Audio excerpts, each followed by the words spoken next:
యేసుక్రీస్తు నామములో మీ అందరికీ వందనాలు తెలియజేస్తూ ఉన్నాను. దినదినము కూడా పరిశుద్ధాత్మ ఆశీర్వాదాన్ని పొందుకుంటూ ఉన్నాము. ఈరోజు వాక్య భాగాన్ని మనం ధ్యానిద్దాము. దావీదు రాసిన కీర్తనలు 143 అధ్యాయము 10వ వచనం చూసుకుందాం. నీవే నా దేవుడవు, నీ చిత్తానుసారముగా ప్రవర్తించుటకు నాకు నేర్పుము. చూడండి, ఇక్కడ దావీదు చెప్తున్నారు, మన జీవితంలో కూడా దేవుని చిత్తము కోసము నిజమైన దేవుడిని మనము నమ్ముతున్నాము. కానీ మన పరుగు ఎలా ఉంటూ ఉన్నదంటే, ఏ ఉద్యోగం చేయాలి, ఇంకా గొప్ప స్థానంలో ఉండాలి, ధనము సంపాదించాలి, ఆస్తిని పెంచుకోవాలి, ఒక గొప్ప ఉన్న స్థితిని కావాలి అని ప్రతి మానవుడు కూడా ఉన్న స్థితిని కోరుకుంటాడు. అసలు దేవుడి చిత్తం ఏముంది, ఆయన చిత్తానుసారంగా నడవాలి అనే ఒక మనసు ఆలోచన నిజంగా మనలో ఉంటుందా?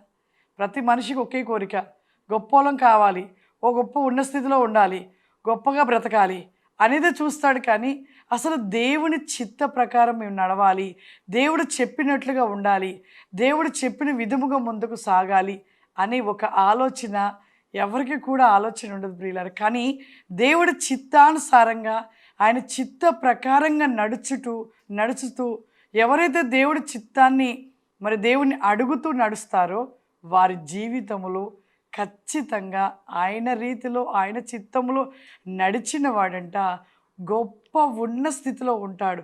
ఉన్న స్థితిని కోరుకున్నవాడు లేని స్థితిలోకి వెళ్ళిపోతాడు.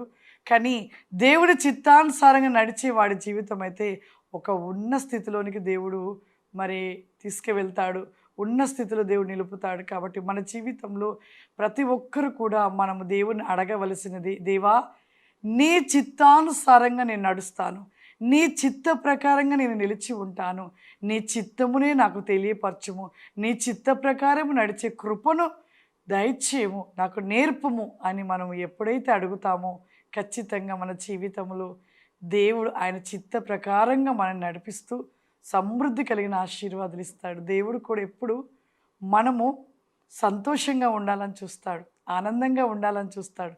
ఆయన చిత్తంలో ఆనందం ఉంటుంది, ఆయన చిత్తంలో సంతోషం ఉంటుంది, ఆయన చిత్తంలో నెమ్మది ఉంటుంది, ఆయన చిత్తంలో ఒక ఉన్న స్థానము కలిగిన పేరు ఉంటుంది. అంతేకాని ఇవన్నీ విడిచిపెట్టి మన చిత్తంగా మన ఇష్టానుసారంగా నడిచినప్పుడు ప్రతిఫలం మనలో నిలిచి ఉండదు. కాబట్టి ప్రతి ఒక్కరు కూడా దేవుని చిత్తం కోసం దేవుని అడిగి ప్రార్థించి ఆయన చిత్తానుసారంగా మీరు నడిచినట్లయితే ఖచ్చితంగా మీరు ఫలించి ఆశీర్వదించబడతారు. అందరు కళ్ళు మూసుకున్నట్లయితే ప్రార్థన చేసుకుందాం. సర్వశక్తివంతుడా, దయగల తండ్రి, నీకు వందనాలు చెల్లిస్తూ ఉన్నాను ప్రభువా.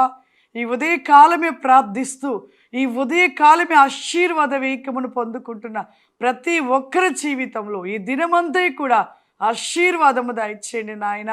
వారు ఏ పనులు చేసినా జరిగించండి, విజయమును, సమృద్ధిని, ఆరోగ్యమును బిడ్డలకు అనుగ్రహించమని ఎల్లవేళలా మీరు తోడే ఉండమని తండ్రి. ఆమేన్. God bless you. దేవుడు మిమ్మల్ని దీవించును గాక. ఆమేన్.